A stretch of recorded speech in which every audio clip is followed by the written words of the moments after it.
स्वागत है आप सभी का एक और एपिसोड में। मैं सईद खान और आप देख रहे हैं हकीकत इंडियन टीवी। दोस्तों, अमेरिका एक ऐसा देश है जो कभी भी किसी मुल्क में घुसकर वहां के राष्ट्रपति या उसकी पत्नी को उठा लाता है। वो एक ऐसा मुल्क है जो ये दावा करता है कि ये मुल्क अब हमें दे दो या ये मुल्क अब हमारे, मैं यहाँ का राष्ट्रपति हूँ। साथ ही अमेरिका का एक बड़ा जंगी बेड़ा जिसका इंतजार अमेरिका सेना काफी समय से कर रही थी, अब मध्य पूर्व के समुद्र में ईरान के पास पहुंच गया है। अब अपने स्क्रीन पर जो जंगी जहाज देख रहे हैं, ये वही यूएसएस अब्राहम लिंकन है। इस जंगी बेड़े की मदद से अमेरिका मध्य पूर्व के किसी भी देश पर हमला करने की ताकत रखता है। इस बेड़े के ईरान के पास पहुंचने से जंगी हालात और तनावपूर्ण बन गए हैं। इस खतरे को समझते हुए ईरान के सुप्रीम लीडर आयतुल्लाह अली खामनी ने अपनी सेना को पूरी तरह से सतर्क मोड पर रखा हुआ है। उन्होंने सेना और सरकार के अधिकारियों की जिम्मेदारियां भी तय कर दी हैं। इतना ही नहीं, उन्होंने ये भी तय कर दिया है कि अगर अमेरिका की तरफ से हमला किया जाता है और किसी भी अधिकारी की मौत हो जाती है तो फौरन आप इसके बाद चार्ज संभाल लेंगे, यानी कि उसके बाद दूसरा कौन जिम्मेदार होगा।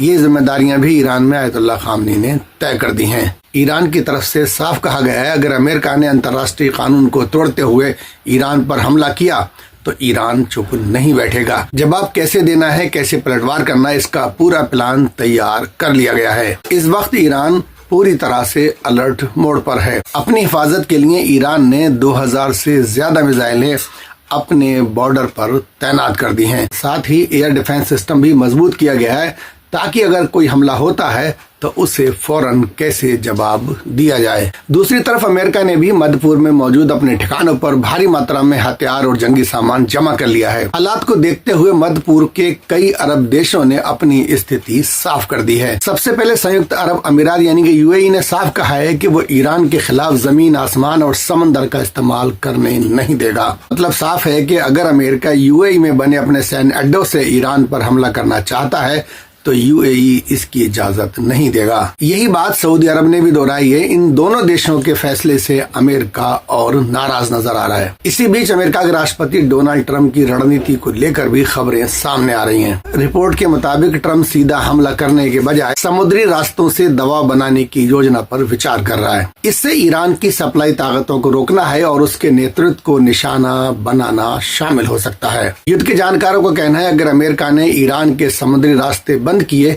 या सीधा हमला किया तो हालात पूरी तरह से जंग में बदल जाएंगे। इसका असर सिर्फ ईरान तक सीमित नहीं रहेगा बल्कि पूरे मध्य पूर्व में युद्ध फैल सकता है। ईरान के समर्थक संगठन जो लेबनान, इराक और दूसरे देशों में मौजूद हैं, उन्होंने चेतावनी दी है कि अगर ईरान के नेतृत्व को नुकसान पहुंचाने की कोशिश की गई तो ईरान के साथ मिलकर लड़ेंगे। ऐसे में सबसे पहले इसका असर इजराइल पर पड़ सकता है। इजराइल की तरफ से भी ये कहा जा रहा है कि अगर अमेरिका ईरान पर हमला करता है तो इजराइल भी अमेरिका के साथ मिलकर युद्ध में शामिल हो जाएगा। इसी बीच एक दुखद खबर इंडोनेशिया से आई है, जहां भूस्खलन की वजह से 80 लोग लापता हो गए और 70 लोगों की मौत हो गई है। कई लोग मलबे में दबे हुए हैं और राहत कार्य जारी है। वहीं अमेरिका की हालत भी बेइंतहा कमजोर है। भारी बर्फबारी की वजह से 19,000 से ज्यादा उड़ानें रद्द हो गई हैं। यातायात बुरी तरह से प्रभावित है और लोग मुश्किलों का सामना कर रहे हैं। साथ ही अमेरिका के अंदर भी लोग प्रोटेस्ट कर रहे हैं। डोनाल्ड ट्रंप का विरोध हो रहा है। एक और चौंकाने वाली खबर इजराइल से आई है। इजराइल की राजधानी तेल अवीव में बने